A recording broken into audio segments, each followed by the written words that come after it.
If you are attempting UGC NET exam this time, this video is for you. When you face UGC NET exam, you'll be facing two different papers, paper 1 and paper 2. Paper 1 is more general, logical reasoning, Indian polity, data analysis, comprehension, etc. Paper 2 will be your subject centric. Whatever you have studied in your BA or UG, PG, MPhil, whatever, that will be in paper 2. So what you need to understand is the mark distribution and where you can score more and what you should specifically do. Because there is a tendency to be too panicky about this NET exam. But if you can crack it, it is actually pretty easy.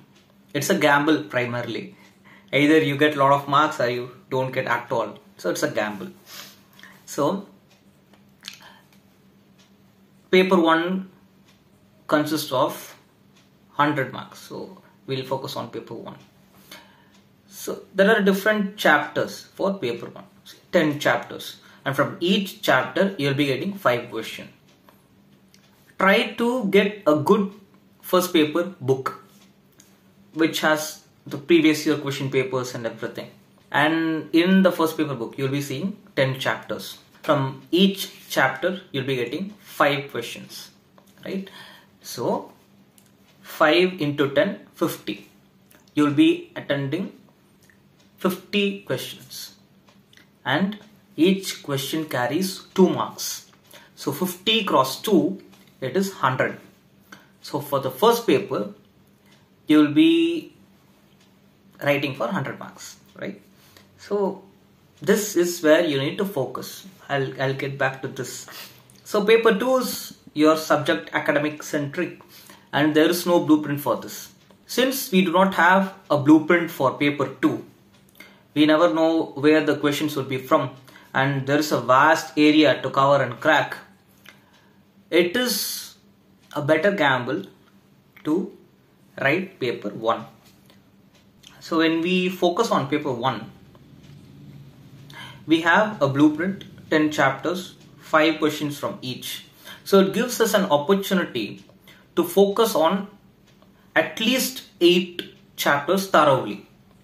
Say for example, some chapters are really annoying with Sanskritized Hindi questions and what BJP did in which year and other stuff. So it can be really a pain, but it gives you a relaxation to focus on other chapters thoroughly. But again, first paper is very risky. You either get a bulk 10 marks from a chapter or you lose it entirely. Say for example, sometime from data analysis chapter, you'll be given a particular set of question like bank question or something related to finance or account or whatever. And you'll be having 5 questions, right? It can be a pie chart or bar diagram or something. If you can crack the question and understand it thoroughly, you can solidly get the 10 marks. If you cannot, you'll be solidly losing those 10 marks. So you need to be very careful. So that's the gamble there. But if you can get through this, say 80 marks from first paper, worst case scenario 80 marks, it should not go below that.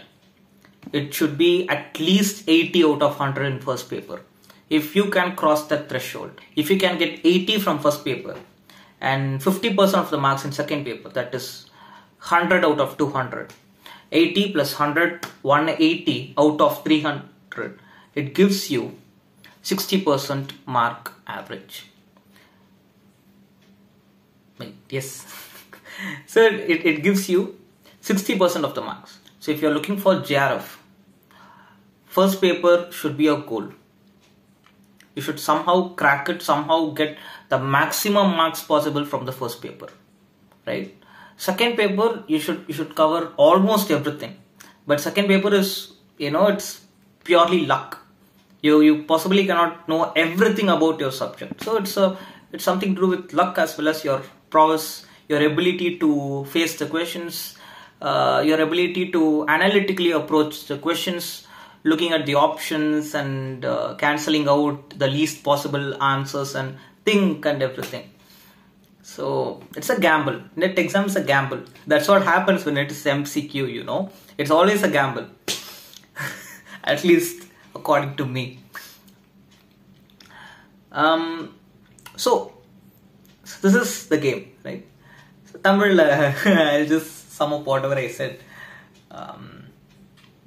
So net exam எழுதுறவங்க வந்து ரெண்டு paper face பண்ணுவோம். ஒன்று first paper, second paper. So first பேப்பரில் 50 question இருக்கும். So 50 கொஸ்டினுக்கும் 2 mark, 50 × 2 100 mark, ரைட்டா? So second paper எப்படி இருக்கும்னு பார்த்தோம்னா 100 கொஸ்டின், ஒரு கொஸ்டினுக்கு 2 mark, 100 × 2 200 mark. So 100 mark 200 mark 300 marks total, ரைட்டா? ஸோ ஃபர்ஸ்ட் பேப்பரில் நமக்கு 50 கொஸ்டின் இருக்குதா? ஃபர்ஸ்ட் பேப்பர் புக் ஒன்று வாங்கிக்கணும். ஒரு நல்ல ஃபர்ஸ்ட் பேப்பர் புக் ஒன்று வாங்கிக்கணும். அதில் உங்களுக்கு ஒரு 10 சாப்டர் இருக்கும். ஸோ ஒரு சாப்டர்ல இருந்தும் 5 கொஸ்டின் வர கணக்கு. ஸோ ஒரு சாப்டர்லேருந்து 5 கொஸ்டின் வருதுன்னா 50 கொஸ்டின் ஆயிடுச்சா? 10 × 5 50. ஒரு 2 சாப்டர் நம்ம ஒமிட் பண்றோம்னா கூட நமக்கு சாலிடா 80 மார்க் வாங்க முடியும். ஸோ இந்த 80 மார்க் இருக்குதுன்னு வைங்களா சாலிடா ரிசர்வ்ல. ஏன்னா சில இதெல்லாம் நமக்குளால சொல்லவே முடியாது எப்படி இருக்கும். நமக்கு எல்லாத்தையுமே தான் நம்ம படிக்கணும், நம்ம எதையும் ஒமிட் பண்ண முடியாது. டேட்டா காம்ப்ரிஹென்ஷன் கொஸ்டின் ஏதாவது ஒன்று வரும். எப்படி வரும்னு கேட்டோம்னா ஒரு கொஸ்டின் கொடுத்துருவாங்க, ஒரு பேசேஜ் உள்ள ஒரு டேட்டா கொடுத்துருவாங்க, அது கீழே 5 கொஸ்டின் இருக்கும். அப்போ சாலிடா வந்தா அந்த 5 கொஸ்டினுக்கும் மார்க் வந்துடும், இல்லைன்னா மொத்தமா புட்டுன்னு போயிடும். ஏன்னா டேட்டா அனாலிசிஸ் பொறுத்த வரைக்கும் நமக்கு வந்து பயங்கரமா ஷார்ட் கட். இப்போ அகாடமிலாம் படிக்கிறவனுக்குலாம் அது கொஞ்சம் ஈஸியா தெரியும். மேபி அவனையா அடிச்சு என்னடா சொல்லி கொடுத்தாங்கன்னு நீங்க வாங்கினீங்கன்னா உங்களால அந்த டேட்டா அனாலிசிஸ் கொஞ்சம் ஈஸியா சால்வ் பண்ண முடியும். ஸோ ஃபர்ஸ்ட் பேப்பர் இப்படி இருக்கும். இந்த 50 கொஸ்டின்ஸ்ல நம்மளால ஒரு 40 கொஸ்டின் அட்டன் பண்ண முடியுதுப்பா சாலிடா. ஓகே, இது எனக்கு வந்து 40 கொஸ்டின் கரெக்ட்ன்ற பட்சத்துல சாலிடா 80 வருதுன்னா செகண்ட் பேப்பர் போனோம்ல. என் செகண்ட் பேப்பர் ப்ளூ பிரிண்ட்லாம் கிடையாது, எங்க இருந்து எப்படி எடுப்பாங்கன்னே தெரியாது. இப்போ நான் இங்கிலீஷ் ஏதாவது ஒரு ஏஜ்ல இருந்து கேட்கறாங்களா, இல்ல லிட்டரரி தியரில இருந்து கேட்கறாங்களா, கிரிட்டிசிசம்ல இருந்து கேட்கறாங்களா, இல்ல சமகாலத்து ஃபிக்ஷன் இதுல கேட்கறாங்களா, எதுவுமே தெரியாது. எங்க இருந்து கேட்பாங்கன்னே சொல்ல தெரியாது. அப்போ செகண்ட் பேப்பர்ல வந்து நம்ம 200 மார்க்குக்கு 100 எடுத்தோம்னா 50% மார்க்ஸ் ஃப்ரம் செகண்ட் பேப்பர் வருதுன்னா கூட இதுல ஒரு 80 மார்க்ஸ், இதுல ஒரு 100 மார்க்ஸ் நம்ம ஆட் பண்றோம்னா 180 அவுட் ஆஃப் 300. 180 அவுட் ஆஃப் 300 என்ன பெர்சன்டேஜ் கொடுக்கும்னா 60% கொடுக்கும் ஆவரேஜ் கால்குலேட் பண்றப்போ. ஸோ 60% மார்க் வந்தாலே சாலிடா நெட்டு கிளியர் பண்றோம்னு தான் அர்த்தம். ஜேஆர்எஃப் வந்து மாறும், கேட்டகரி வைஸ் மாறும், எப்படி கட் ஆஃப் இருக்குன்றது பொறுத்து. எப்படியாவது முட்டி மோதி அந்த 60 தொட்டுறணும், மினிமமா அந்த 60 தொட்டுறணும். 60 கீழே போச்சுன்னா அவுட்டு. அதனால இதெல்லாம் தான் கொஞ்சம் எசென்ஷியல். இதை பண்ணிட்டோம்னா நெட்டு நம்ம வந்து கொஞ்சம் இதெல்லாம் மெத்தடு இன்னும் நிறைய இருக்கும். அதனால இது எல்லாருக்கும் சொல்றது, இது வந்து எது கேட் கீப் பண்ணி வச்சுக்கின்னு வேற ஏதாவது கிராஷ் கோர்ஸ் போறீங்கன்னா போங்க, இதுதான் சொல்லுவாங்க. தாண்டி வந்து மேபி ஃபர்ஸ்ட் பேப்பர்ல மெத்தட்ஸ் ட்ரிக்ஸ் சொல்லி கொடுப்பாங்க, இதெல்லாம் எப்படி கிராக் பண்றது, இதெல்லாம் எப்படி அப்ரோச் பண்றதுன்ற மாதிரி மேபி சொல்லி கொடுக்கலாம். இதுதான் விஷயம். பாருங்க, நல்ல புக்கு வாங்குங்க ஃபர்ஸ்ட் பேப்பருக்கு. ஏன்னா செகண்ட் பேப்பர் மாதிரி இல்லை, ஃபர்ஸ்ட் பேப்பர் புக் வாங்கிடணும், நல்ல ஒரு கைடு வாங்கிடணும். அப்புறம் பாருங்க, எல்லாத்தையும் படிங்க, எல்லாத்தையுமே படிங்க. ஆக்சுவலா விடாதீங்க, பழைய கொஸ்டின் பேப்பர்லாம் பாருங்க, நீங்களே ப்ளூ பிரிண்ட் ட்ராக் பண்ணுங்க. அதுதான் ட்ரிக்கு. Okay, bye friends.